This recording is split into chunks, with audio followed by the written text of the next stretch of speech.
चांद पर -215 डिग्री तापमान। यूं सोता दिखा चंद्रयान-3 का विक्रम लैंडर, फिर जिंदा होगा प्रज्ञान। Chandrayaan three Vikram lander update. भारत के चंद्रयान-3 का विक्रम लैंडर और प्रज्ञान रोवर चांद के शिव शक्ति पॉइंट पर सो रहा है। इसरो के वैज्ञानिक जल्द ही इसे जगाने का प्रयास करेंगे। विक्रम लैंडर की तस्वीर अब दक्षिण कोरिया के दनूरी ऑर्बिटर ने खींची है। विक्रम और प्रज्ञान फिर से सक्रिय हो पाएंगे या नहीं, दुनिया की नजरें टिकी हुई हैं।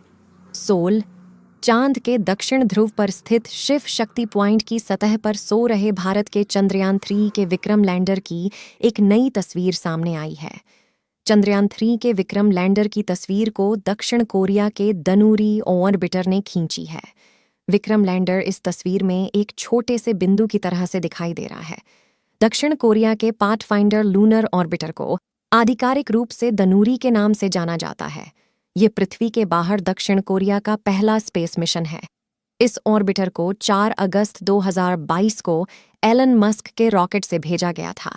नासा के मुताबिक दक्षिण कोरियाई रॉकेट अब चांद की सतह की जांच कर रहा है और भविष्य के मिशनों के लिए संभावित लैंडिंग साइट की पहचान कर रहा है।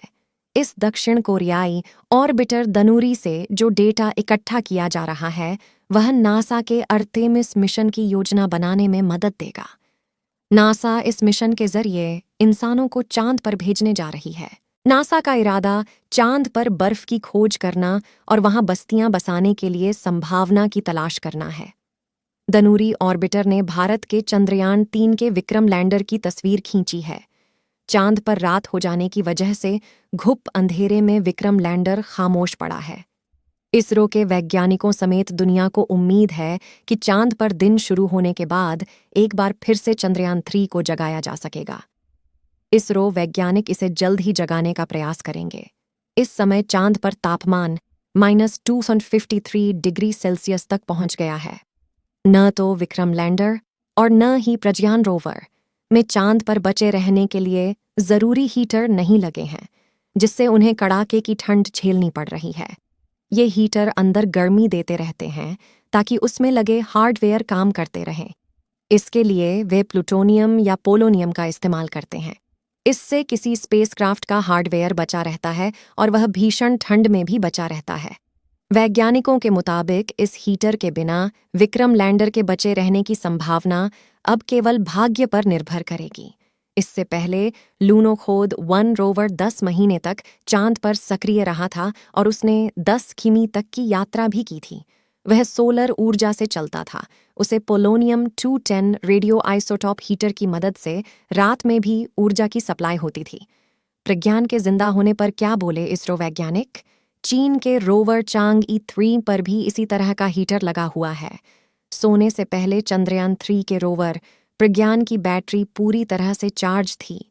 इसरो के वैज्ञानिक अरुण सिन्हा के मुताबिक इस बात की बहुत कम संभावना है कि प्रज्ञान की बैटरी बची रहेगी और यह अगले 14 दिनों तक काम कर सकेगा। अगर ऐसा नहीं हुआ तो प्रज्ञान चांद की सतह पर भारत के दूत के रूप में मौजूद रहेगा।